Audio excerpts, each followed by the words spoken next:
Hoy día vamos a iniciar el curso de control de la legislación delegada. Supongo que todos ustedes son abogados. ¿Hay alguno que no sea abogado? Ya. ¿Cómo estás? ¿Qué tal? Entonces, sabiendo que hay algunas personas que no son abogados, creo que es conveniente refrescar algunos conceptos que tienen por objeto poder identificar cuál es la ubicación de los decretos legislativos dentro del sistema de fuentes. Ello nos va a permitir poder conocer específicamente cuál es el concepto de un decreto legislativo. Luego vamos a poder identificar cuáles son las características del decreto legislativo. Luego vamos a hacer un análisis de los parámetros de control, unos conceptos sobre el procedimiento de control normativo, y luego vamos a hacer una evaluación de los parámetros de control de los decretos legislativos en la práctica parlamentaria peruana. ¿Puedo utilizar esto? Sí. Okay. Bien, ¿qué es el ordenamiento jurídico? El ordenamiento jurídico es un sistema orgánico, coherente. Esto para los abogados ya lo conocen, les pido disculpas y que ya lo tienen en memoria, en la cabeza, pero es necesario para los que no son abogados. Es un sistema orgánico, como les digo, coherente, integrado por una serie de normas jerárquicamente de distinto nivel, que se encuentran interconectadas por su origen. Es decir, unas normas se fundan en otras o son consecuencia de ellas. Es decir, para que una norma sea considerada como tal, tiene que estar adscrita a un orden. Es decir, para que una norma jurídica tiene su validez o fundamenta su validez cuando se encuentra adscrita a un sistema, ¿verdad? Su fundamento de validez se encuentra siempre en una norma superior, y así sucesivamente hasta llegar a la norma fundamental. Pero esta adscripción, esta relación, no es solamente formal, sino que esta adscripción tiene que ser también en función a su compatibilidad material. Es decir, la relación que tiene que existir entre una norma inferior y superior no solamente es formal. O sea, la Constitución delega a la ley el desarrollo de algunas materias y la ley a otras normas de inferior jerarquía el desarrollo de otras disposiciones. No, sino que solamente no se relacionan con el contenido formal, sino también con el contenido material. Como sabemos, el ordenamiento jurídico no es una estructura plana y con normas que se encuentran en igualdad de jerarquía, ¿no? La estructura del ordenamiento jurídico es una estructura jerarquizada, estratificada, y que se rige fundamentalmente por dos criterios técnicos: las categorías y los grados. Las categorías hacen referencia a un género normativo, a un conjunto de normas que tienen una jerarquía equivalente: las normas constitucionales, las normas con rango de ley, los decretos y las resoluciones. Luego vienen los grados, que es el segundo criterio técnico, que hacen referencia a, o que exponen a jerarquías, normas, o a normas que tienen jerarquías dentro de una misma categoría. Por ejemplo, dentro de las resoluciones podemos encontrar resoluciones ministeriales, resoluciones viceministeriales, resoluciones directorales, etc. Como decía, esta estructura estratificada, jerarquizada, es así sobre la base, o funciona así, por la aplicación de una serie de principios, ¿no?, que son los que están acá señalados: el principio de constitucionalidad, el principio de legalidad, el principio de subordinación subsidiaria y el principio de jerarquía funcional en el órgano legislativo. Veamos cada uno de ellos. El principio de constitucionalidad, vamos a repasar esto muy rápidamente porque la mayoría de ustedes son abogados y solamente es para refrescar e identificar dónde están los decretos legislativos, ¿ya?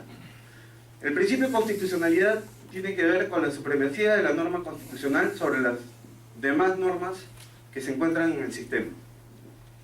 El principio de legalidad tiene que ver con una regla jurídica establecida en el artículo 51 de la Constitución que establece la primacía de la ley sobre las normas de inferior jerarquía.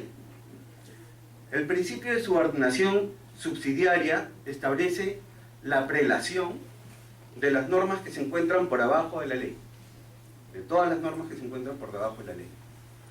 Y el principio de jerarquía funcional en el órgano legislativo expresa que a falta de una asignación expresa, ¿no?, de la competencia del órgano legislativo, se establece la jerarquía en función del órgano que le emite.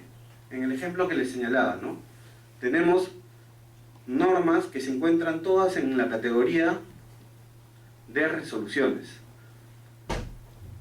Y entonces tenemos resoluciones emitidas por un ministro, resoluciones emitidas por un viceministro, resoluciones directorales. Entonces la jerarquía de estas normas van a estar en función del órgano o de la jerarquía del órgano que las emite. Sobre la base de estos principios se establece la jerarquización de todas las normas de nuestro ordenamiento jurídico. Como vemos, los decretos legislativos en la pirámide jurídica nacional se encuentran dentro de nuestro sistema de fuentes como una norma con rango de ley. Bien, ahora pasemos al siguiente punto. ¿Qué son los decretos legislativos? Los decretos legislativos, como ustedes saben, son una institución normativa que intenta responder legislativamente a situaciones y problemáticas complejas. Estas situaciones están caracterizadas por las dificultades específicas que presenta la regulación de una materia acusadamente técnica.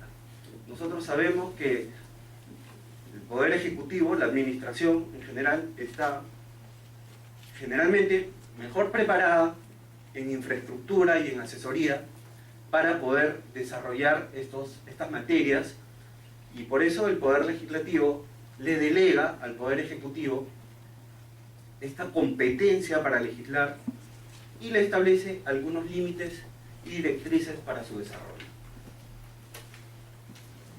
Este es un decreto legislativo. Vamos a ver las peculiaridades de los decretos legislativos cuando veamos su marco legal a continuación.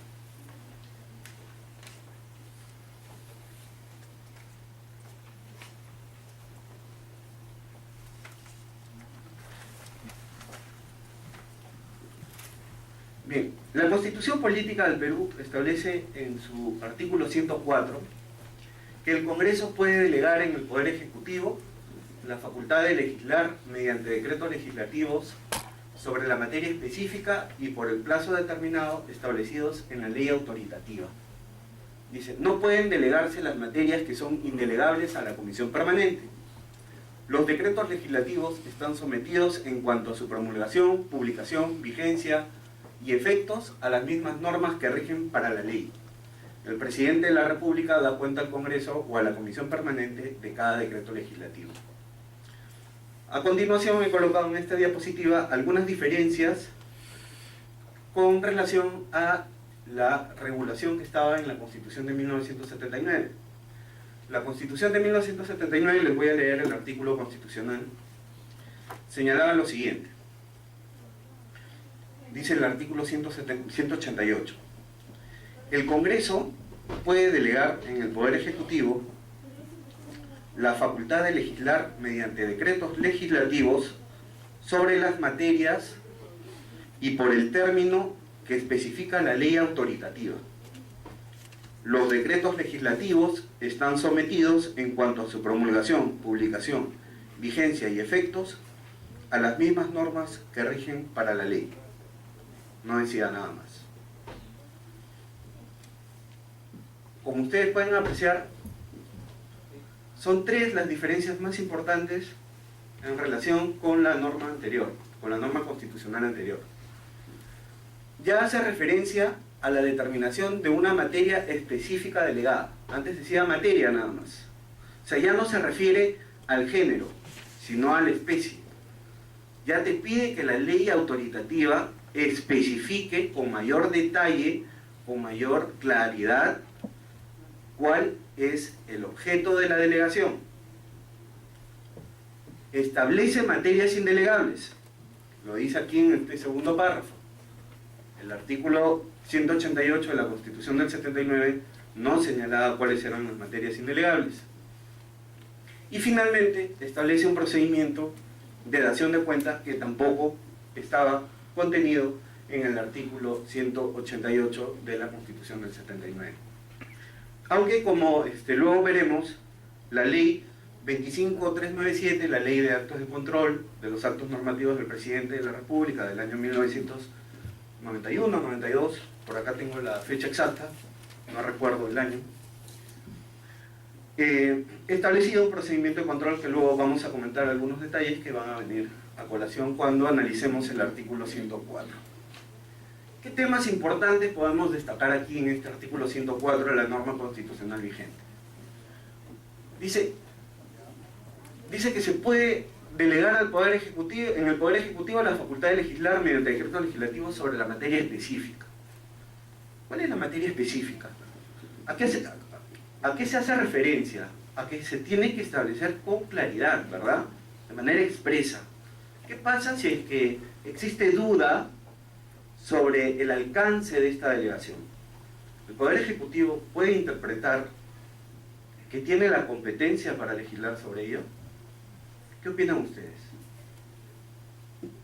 Quisiera alguna opinión.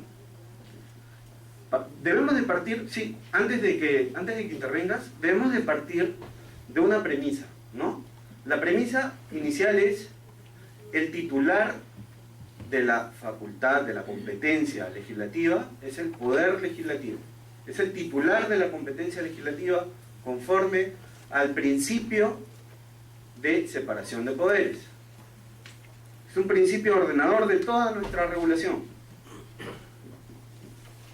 Por favor, Santiago. Cuando dice materia específica, yo entiendo eso por, digamos, dentro de toda la organización del Poder Ejecutivo, que en este caso el Legislativo le está entregando la facultad de legislar sobre algún aspecto determinado, como por ejemplo la última delegación o la penúltima, en donde se le delegaba a fortalecimiento al Ejecutivo de fortalecimiento, por ejemplo, del sector interior y el sector defensa, y ahora la última al sector salud. Entonces, creo que con eso lo que está haciendo la Constitución es especificando solamente, o sea, dentro de ese marco, la posibilidad de legislar por parte del Ejecutivo. Ok. Miren, cuando voy a adelantar solamente para fines didácticos un ratito la exposición. Cuando veamos la estructura de los informes que elabora la Comisión de Constitución, vamos a ver que hay un ítem que habla del control de apreciación. Luego vamos a regresar a esto, a desarrollarlo con profundidad. Dice, el control de apreciación, dice, es para examinar si los alcances o la intensidad del desarrollo normativo del decreto legislativo se enmarca en los parámetros de la dirección política que asume el Congreso en materia legislativa. Fíjate, o sea, lo que quiero decirles acá es que no solamente se trata de establecer cuál es la materia, sino que se debe de establecer de manera tan clara, ¿ya?, la materia delegada, que quede establecida de manera indubitable cuál es la intención del Poder Legislativo al delegarle al Poder Ejecutivo, ¿no?, la competencia para legislar. Y nosotros vamos a tener, luego, cuando realicemos el procedimiento de control, el problema acá, en el control de apreciación. Porque luego van a venir las discusiones, ¿no?, en la Comisión de Constitución y luego en el Pleno del Congreso para determinar cuál fue, en verdad, la intención del Poder Legislativo al delegarle al Poder Ejecutivo la facultad de legislar, porque van a decir, no, la intención es la que está en la propia norma, porque, bueno, este es un tema de discusión específicamente jurídica, que dice que cuando una norma ya sale de la esfera del debate político, tiene su propia interpretación, ¿no? Hay varias sentencias del Tribunal Constitucional que dicen que esto es así, ¿no? Bueno, regresaremos luego a este punto. Entonces, lo que decíamos es la materia específica.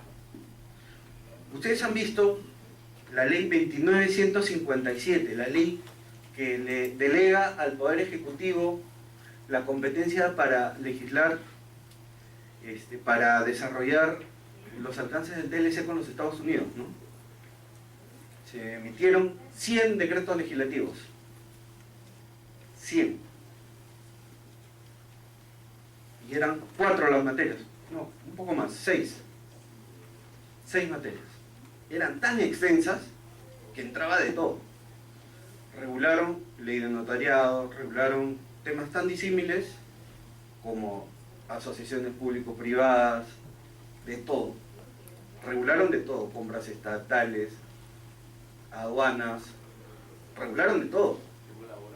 ¿Por qué? Porque no hubo la capacidad de poder especificar qué cosa era lo que le delegábamos. Y eso es un problema, nosotros mismos nos ponemos la soga al cuello. Si pudiéramos nosotros poder establecer los límites y las directrices para delegar al Poder Ejecutivo, nos haríamos más fácil el trabajo luego de control. Pero no se puede. Bueno. Otro tema importante, el plazo. El plazo determinado. ¿Qué pasa si el Poder Ejecutivo se le delega, por ejemplo, y por un plazo X y no emite el decreto legislativo? Plazo caducó, ¿verdad? Ya pierde la competencia para emitir el decreto legislativo. ¿Qué ocurre, por ejemplo, para ponerles otro caso, si es que yo, Poder Legislativo, le otorgo al Poder Ejecutivo la facultad para legislar, por ejemplo, sobre asociaciones público-privadas, ¿no? Y le doy un plazo de 90 días. A los 80 días, yo emito la norma. Tengo todavía 10 días más, digo, ¿no? Y me doy cuenta por ahí que en el decreto legislativo que emití, la fregué en una disposición. ¿Tengo la competencia para corregirla? ¿La puedo corregir? Se han dado casos, ¿ah? Los tengo ahí. Los tengo ahí, guardados. ¿Es esa una competencia que nosotros le hemos dado? Le hemos dado la competencia al Poder Ejecutivo para modificar la ley de asociaciones, el decreto legislativo de asociaciones público-privadas que le delegamos. No. ¿Qué pasó? Uso abusivo de una delegación. Hay que interpretar de manera restrictiva las atribuciones que corresponden de manera originaria al Congreso. Son nuestras competencias, no son del Ejecutivo.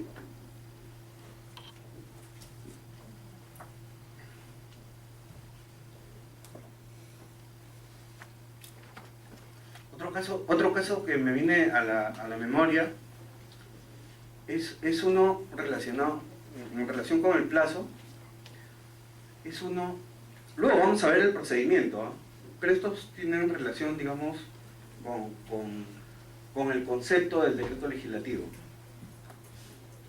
Otro caso es, por ejemplo, cuando la ley autoritativa no define si el plazo es en días útiles o días calendario. Aquí les hago una pregunta, por ejemplo. ¿Hubo una ley autoritativa en ese sentido? Y ya les he dicho, ¿no? Debemos de interpretarla de manera restrictiva. Pero a la vez, también tenemos que hay una norma, que es la del artículo 130 o 133 de la Ley del Procedimiento Administrativo General, que te dice que en la administración pública, ¿no?, los plazos se deben de computar en días hábiles. ¿Qué ocurre si es que la ley autoritativa no define cuál es la naturaleza del plazo? ¿Qué opinan? ¿Cómo se debe de computar ese plazo? El Poder Ejecutivo está con los tiempos y quiere interpretar que es días hábiles porque no se ponen todavía de acuerdo entre los sectores y le falta todavía que el MEF de repente por ahí dé el visto bueno para que ya el Consejo de Ministros apruebe el decreto legislativo y salga, y están contra la hora, contra el tiempo. ¿Verdad? ¿Qué opinas, Santiago? Tú que eres ejecutivo. Yo pienso que si no se les ha limitado, digamos, en días hábiles o en días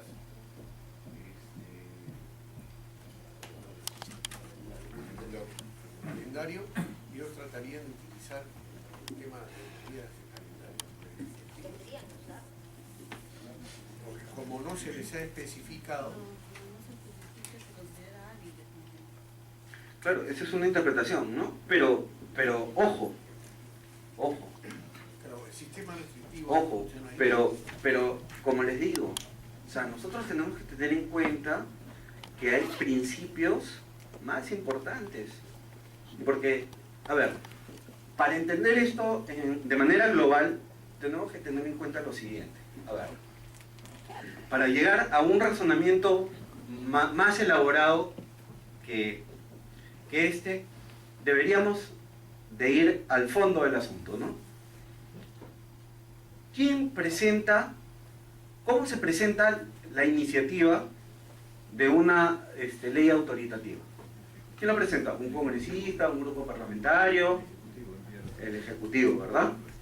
Es el único que tiene la competencia de solicitar la delegación de facultades. No lo puede pedir un grupo parlamentario, ni un multipartidario, ni ningún otro órgano constitucionalmente autónomo. Solamente el Poder Ejecutivo.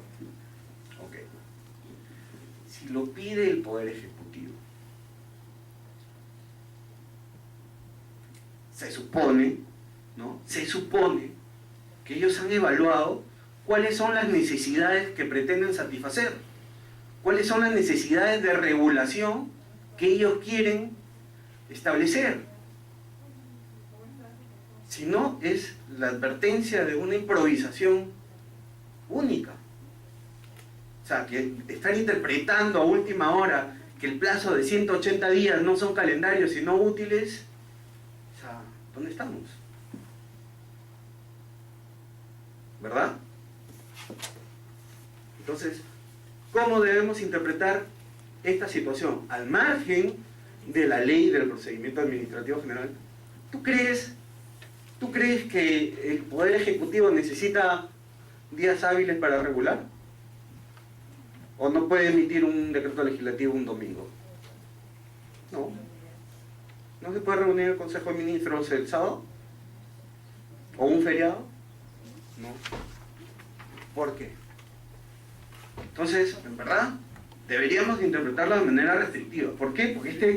Porque prima el principio, ¿no?, de que en la separación de poderes, esta competencia originaria es del Poder Legislativo. Y esa competencia es de nosotros, no es de ellos. Ellos no pueden disponer a su libre albedrío. Sí. Pero ha habido algún caso que han interpretado como días hábiles. Mira, ¿Ha habido con cargo a confirmarte este tema, yo no me acuerdo cómo opiné la vez pasada, pero tú sabes que hay que darle las salidas pues siempre a los operadores, ¿no?, políticos, pero me parece que fue por el lado de que eran días calendarios nada más. No recuerdo con precisión, pero me acuerdo mucho de la problemática, ¿no?, de la problemática y la discusión y de la evaluación de ambos escenarios, ¿no?, de la aplicación restrictiva o extensiva y de la norma de la ley del procedimiento administrativo general y toda esta discusión que se generó, ¿no? Pero ven lo importante que es este punto, ¿no? O sea, ¿hasta dónde nos lleva? Bien. Y solamente vamos a el primer párrafo.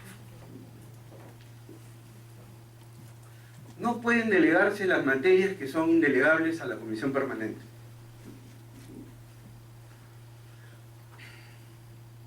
¿Qué dice el artículo 101, inciso 4 de la Constitución? Ejercitar la delegación de las facultades legislativas, el Congreso lo otorgue. No puede delegarse a la comisión permanente. ¿Qué no se puede delegar, por favor, doctor? No se puede delegar, por ejemplo, cosas de...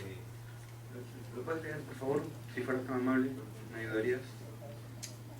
En materias relativas a la reforma constitucional, a la aprobación de tratados internacionales, leyes orgánicas, ley del presupuesto y ley de la cuenta general de la República. Okay. Estos temas no pueden ser objeto de delegación. Ahora yo les pregunto, ¿son los únicos?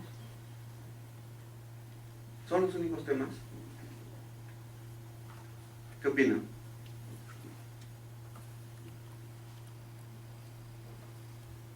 En estricto debería, alguien me dice, sí, pues son los únicos que dice la Constitución, no hay ningún otro. A ver, ¿qué dice el artículo 79? El artículo 79 sobre, solo para generar un debate, ¿no?, una discusión, porque nada está dicho, en el derecho hay argumentaciones de uno u otro lado, ¿no? En el último párrafo del artículo 79. Solo por ley expresa, aprobada por 2/3 de los congresistas, puede establecer selectiva y corporalmente un tratamiento tributario especial para una determinada zona del país. Gracias. Esta es la zona de tratamiento tributario especial, ¿no? Yo me acuerdo que salió un decreto legislativo sobre las zonas francas y hubo un debate y dijeron, oye, pero la Constitución te hace una referencia a una mayoría que tiene relación con una votación de congresistas. ¿Cómo lo vas a delegar? Si te está exigiendo 2/3. Incluso acá en la práctica parlamentaria ya hay precedentes que dicen que son 2/3 de los congresistas presentes, ¿no?, para poder viabilizar este tipo de normas.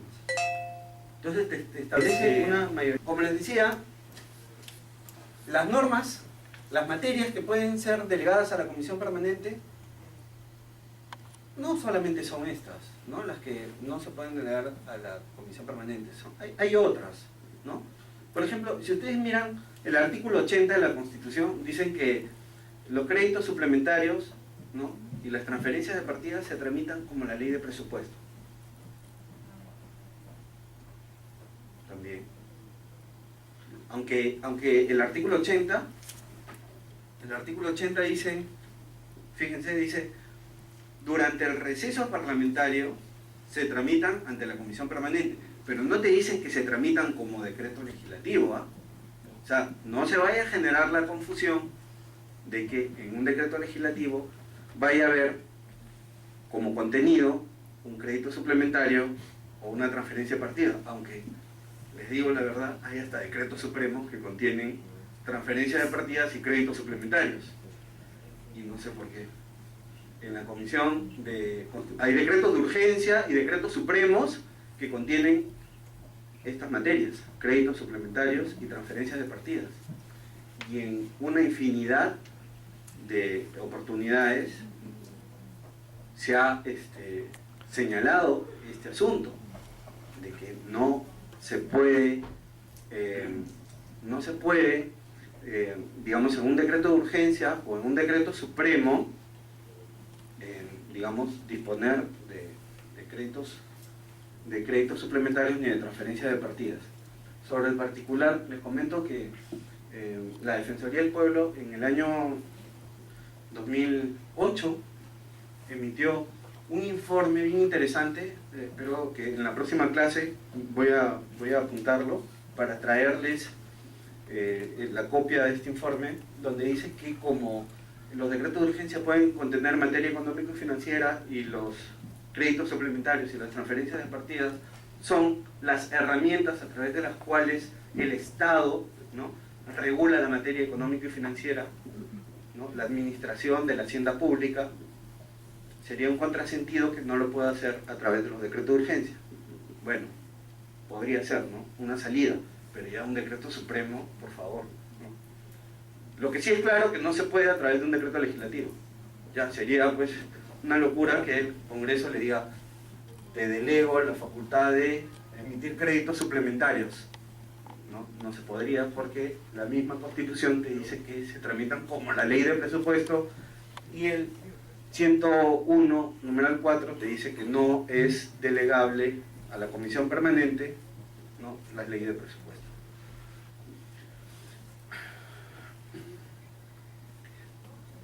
Tercer párrafo.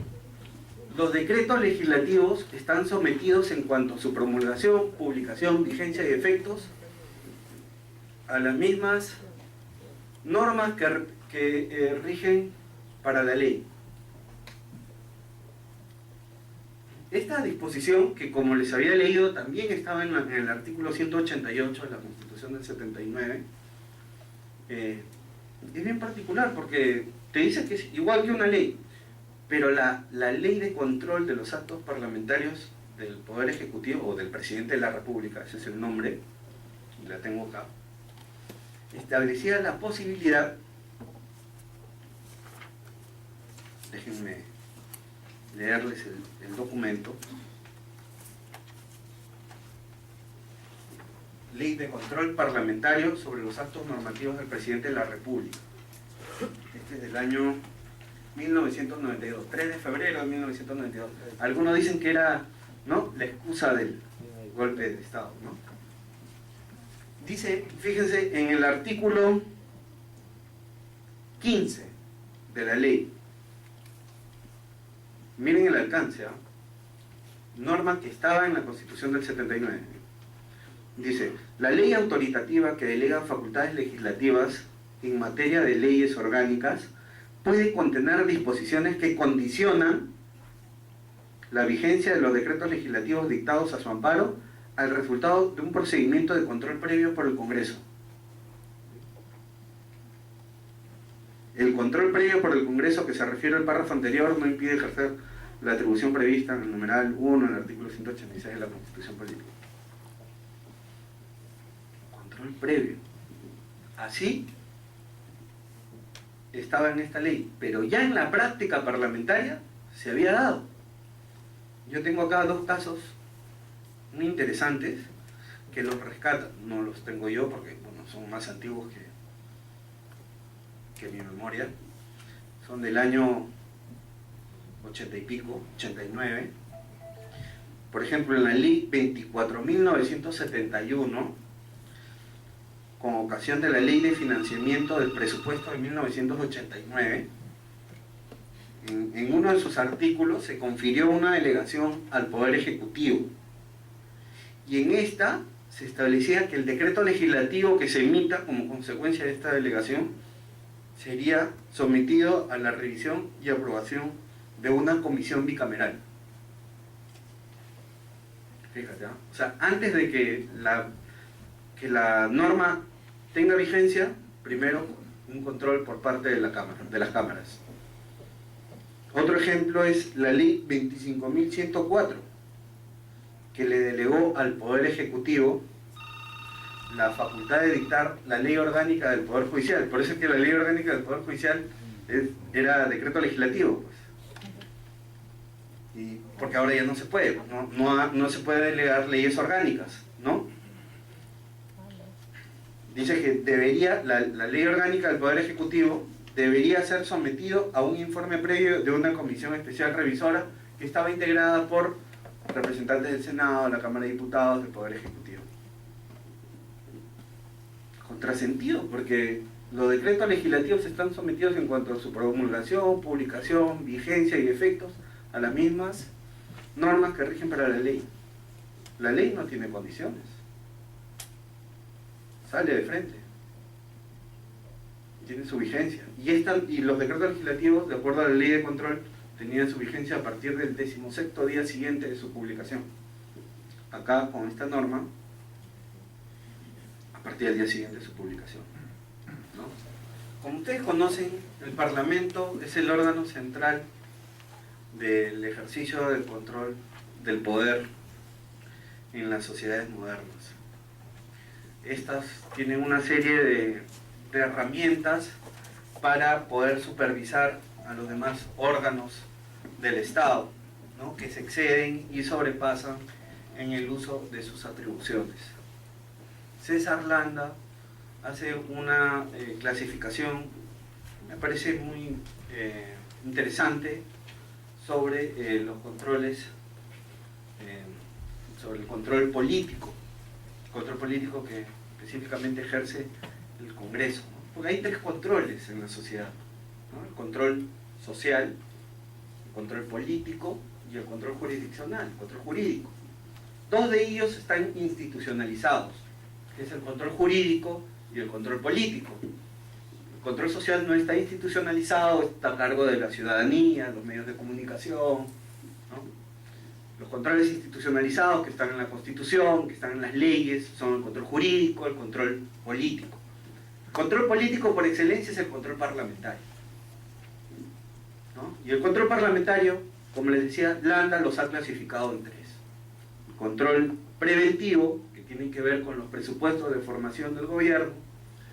El control funcional, que tiene que ver con la supervisión de la actuación del gobierno.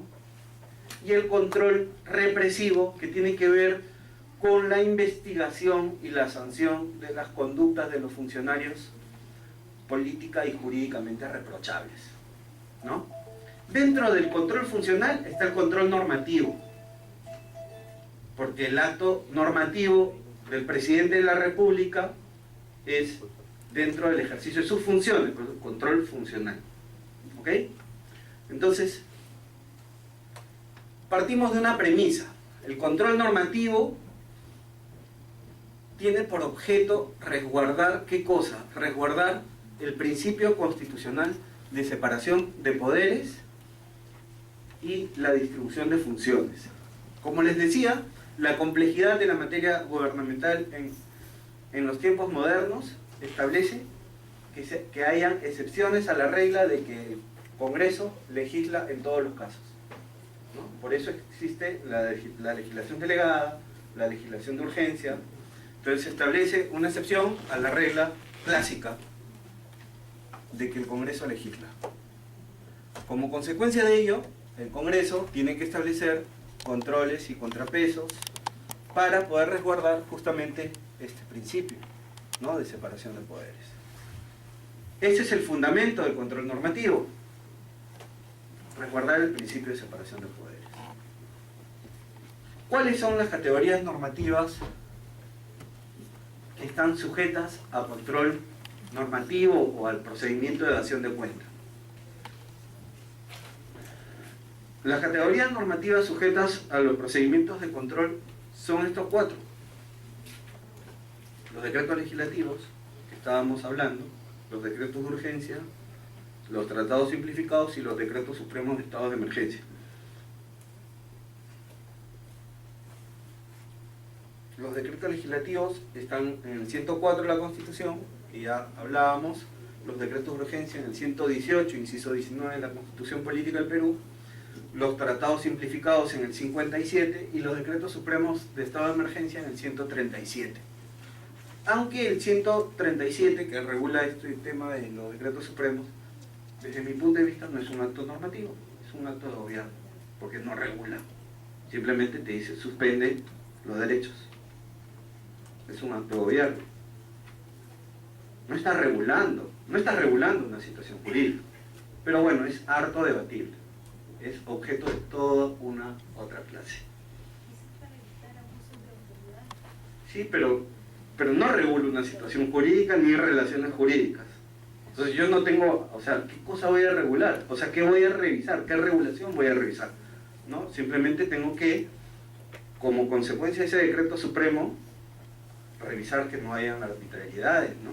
Que no hayan abusos del Estado al suspender derechos. Pero no es que haya una regulación, ¿verdad? Pero bueno, ese es otro tema. ¿Cuál es el objeto del control normativo?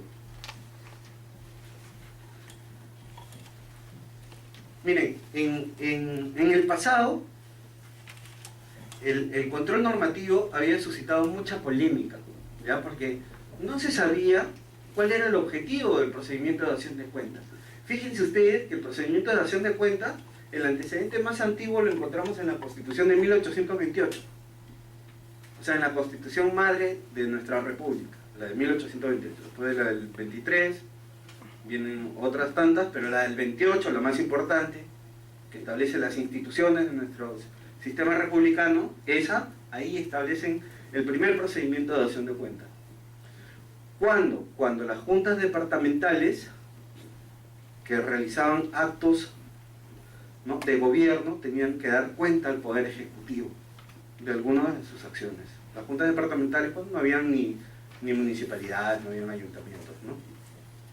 Ese es el primer antecedente de los procedimientos de dación de cuenta. Entonces decían, oye, ¿pero qué es este procedimiento de dación de cuenta? ¿Para qué sirve? Para informar al legislador de la norma que estoy emitiendo, del acto que estoy haciendo, pues que le doy cuenta para que el legislador me convalide mi acto. ¿Es un acto de convalidación o es un instrumento de información? Hay un debate ahí muy importante, ¿no? Que lo vamos a ver luego. Lo vamos a ver luego cuando analicemos ya el procedimiento, ¿ya? El procedimiento de control propiamente. Ahí vamos a ver si es que es propiamente un acto de convalidación o es un acto de información que permite ejercer el control político, ¿ya?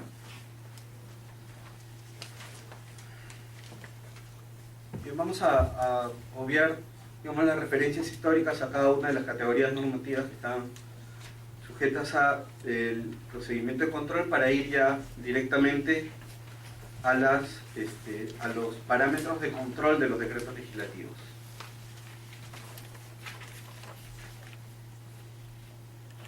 Bien.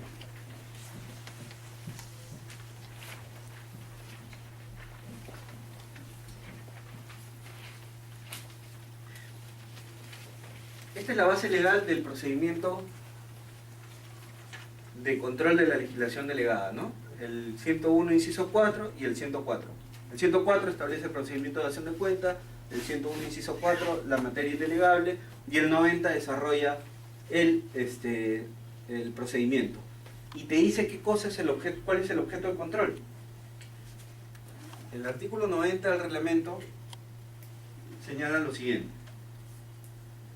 Dice, la comisión informante, literal C, la comisión informante presenta dictamen obligatoriamente en un plazo no mayor de 10 días. Decretos en el caso contravengan la constitución política o excedan el marco de la delegación de facultades otorgado por el Congreso, recomienda su derogación o su modificación para subsanar el exceso o la contravención sin perjuicio de la responsabilidad política de los miembros del Consejo de Ministros. Entonces los dos parámetros son la Constitución y la ley autoritativa, ¿verdad? ¿Cómo verifico yo si un decreto legislativo es conforme a la Constitución? Para ello tengo que recurrir a las herramientas, ¿no? A las herramientas que me proporciona el derecho para verificar las infracciones a la Constitución. Y esas están en el Código Procesal Constitucional. ¿Cuáles son?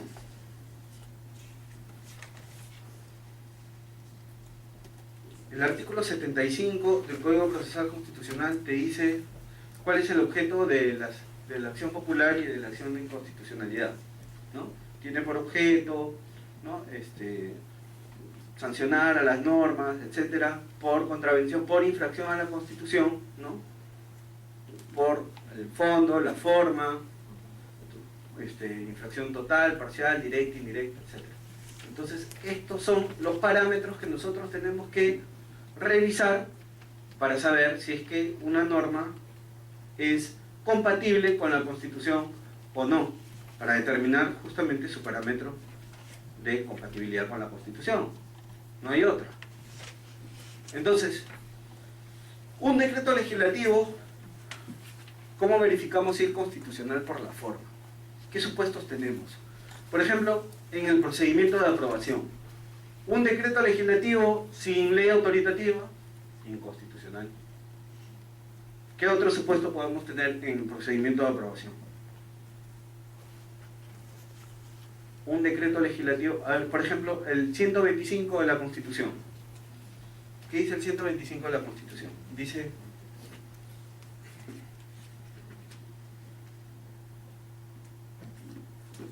son atribuciones del Consejo de Ministros aprobar los decretos legislativos y los decretos de urgencia que dicta el Presidente de la República, ¿no? Entonces, ¿qué significa esto del procedimiento de aprobación?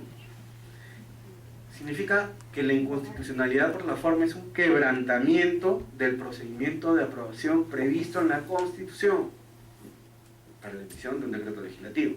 O sea, el decreto legislativo requiere de dos presupuestos. Primero, la ley autoritativa, y segundo, de tu acuerdo del Consejo de Ministros, la aprobación del Consejo de Ministros, ¿no? O sea, con todas sus reglas, que el acuerdo sea por mayoría, todo este requisito, ¿no? Entonces, si supera esto, pasamos el procedimiento de aprobación. Otro supuesto, por la forma, materia reservada a otra específica fuente formal del derecho. Lo que decíamos, ¿no?, que no sea una materia que no pueda ser delegada a la comisión permanente. Una ley orgánica, le delegamos lo que decía el doctor, ¿no? Le delegamos la ley de recursos, la ley orgánica de recursos naturales. Evidentemente es inconstitucional por la forma. ¿Por qué? Porque no se puede delegar. Esa no es una inconstitucionalidad por el fondo, ¿ah? Luego vamos a ver cuándo se da una inconstitucionalidad por el fondo, porque a veces se puede confundir ambos aspectos. Luego vamos a ver cuando revisemos la inconstitucionalidad por el fondo, porque pueden haber temas que se puedan delegar, o sea, temas que sí son permitidos delegar, pero cuando analizamos el fondo del asunto, la compatibilidad material no se condice, ¿no? Porque, por ejemplo, ya les adelanto, ¿no?, imaginémonos un tema de asuntos indígenas. Es un tema que sí se puede delegar a la Comisión Permanente y por ende se puede delegar al Poder Ejecutivo. Pero digamos que el contenido del decreto legislativo vulnera los artículos sobre identidad étnica establecidos en el artículo 2, ¿no?, de la Constitución, y el régimen de comunidades campesinas y nativas establecidos también en la Constitución. Eso es inconstitucionalidad por el fondo, no es por la forma. ¿Ok? Sigue siendo una incompatibilidad, una contravención de la Constitución, pero ya es por el fondo. ¿Ok?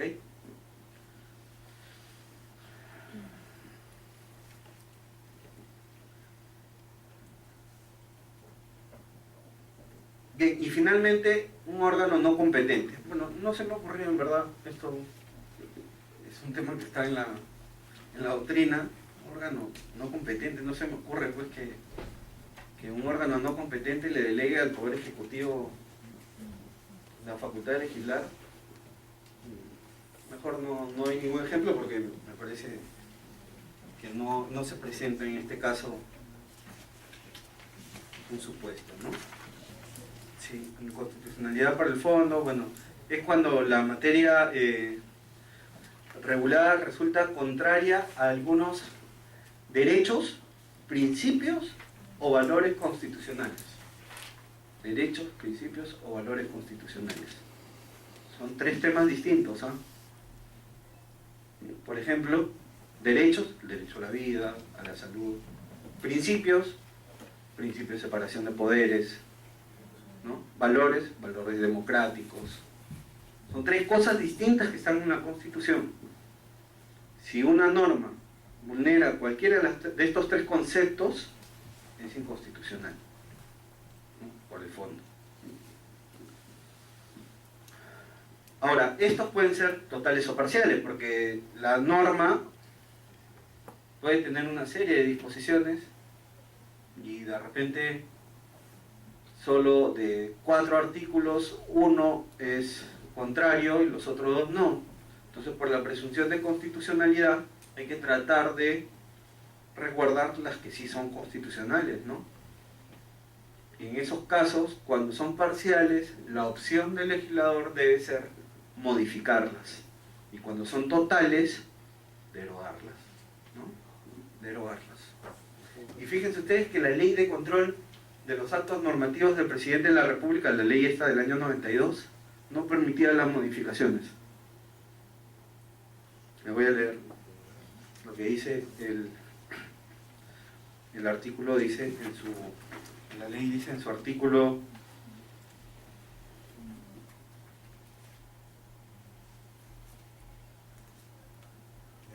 2 para ubicar la disposición.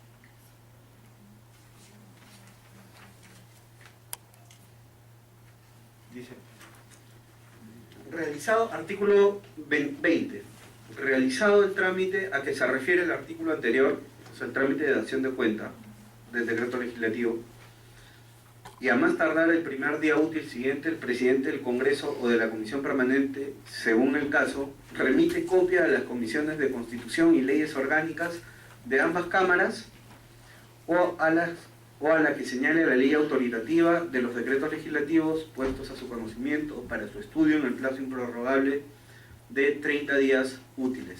Las citadas comisiones emiten dictamen solo en el caso que consideren que el o los decretos legislativos han excedido el marco legal autoritativo o que hayan contravenido la Constitución. En ambos casos, las comisiones recomendarán su derogatoria. ¿No dice modificación? ¿No? Qué raro. Es una deficiencia esta norma.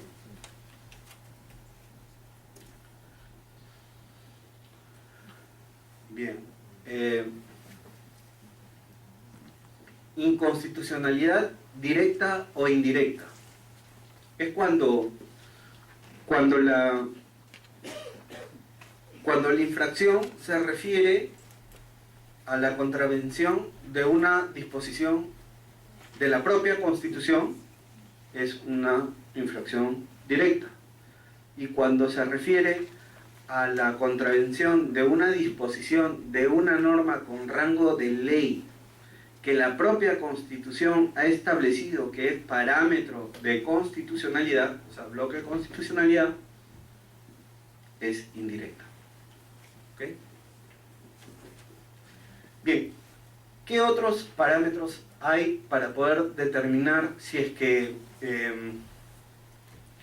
un decreto legislativo es constitucional o no? Hay 2 más. Los precedentes vinculantes del Tribunal Constitucional. Yo tenía una broma sobre los precedentes, pero luego se las voy a contar. La de los precedentes, sí. ¿La sabes? ¿No? Ya. Los precedentes vinculantes del Tribunal Constitucional y los tratados sobre derechos humanos y las interpretaciones vinculantes de sus disposiciones. Los precedentes vinculantes son las reglas jurídicas que se desprenden o crean a propósito de la resolución de un caso concreto por parte del Tribunal Constitucional, ¿no? Y que son de aplicación obligatoria por todas las entidades del Estado. Son vinculantes para todo el Estado. Y por ello, cuando nosotros hacemos el procedimiento de control, las tenemos que observar.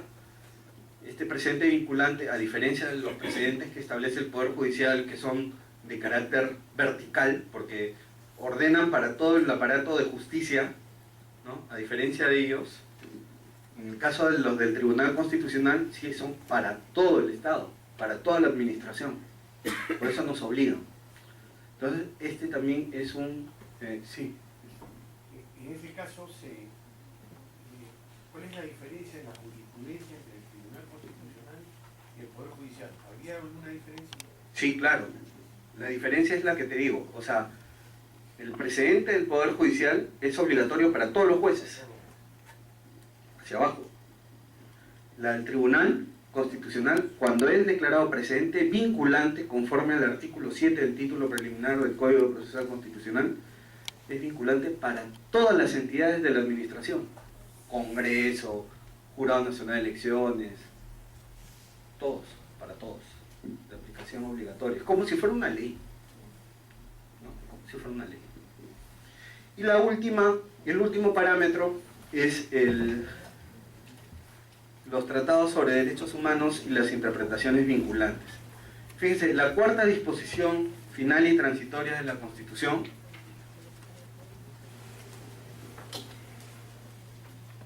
dice: las normas relativas a los derechos y a las libertades que la Constitución reconoce se interpretan de conformidad con la Declaración Universal de Derechos Humanos y con los tratados y acuerdos internacionales sobre las mismas materias ratificadas por el Perú. Entonces hay una serie de pronunciamientos, interpretaciones también que hacen los organismos supranacionales, ¿no? Sobre estos tratados, sobre estas normas que tienen esta categoría, ¿no? de norma con rango constitucional. Entonces se deben interpretar los derechos los derechos y libertades establecidos en la Constitución conforme a esas interpretaciones. Entonces tenemos que también tener en cuenta esas interpretaciones al momento de evaluar un decreto legislativo, ¿no? Ese también es un parámetro de evaluación del decreto legislativo cuando lo analizamos en su integridad.